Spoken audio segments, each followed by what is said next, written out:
మహాభారతంలో సమబలిష్ఠులు అంటే ఒకే నక్షత్రంలో పుట్టిన వాళ్ళు 5గురు ఉన్నారు. వీరిలో మొదట ఎవరి వల్ల ఇంకొకరు చనిపోతారో వాడే మిగిలిన ముగ్గురిని కూడా చంపగలడు.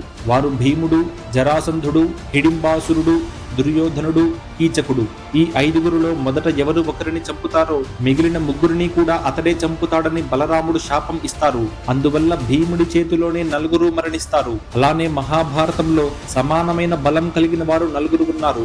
అంటే భూమి మీద ఆత్మబలం, బాహుబలం, ధైర్యం, శారీరక శక్తిని బట్టి మల్ల యుద్ధంలో ఇంద్రుడితో సమానమైన వాళ్ళు 4గురు మాత్రమే ఉన్నారు. వారు బలరాముడు, భీముడు, శల్యుడు, కీచకుడు. ఈ 4గురు తప్ప మల్ల యుద్ధంలో వేరొక మహాయోధుడు మహాభారతంలో లేరు. వీళ్ళు ఎప్పుడూ ఒకరితో ఒకరు మల్ల యుద్ధం చెయ్యడానికి ఇష్టపడతారు. నేను వీరితో మల్ల యుద్ధం చెయ్యడానికి సరిపోను అని విరాట పర్వంలో దుర్యోధనుడు అంటాడు.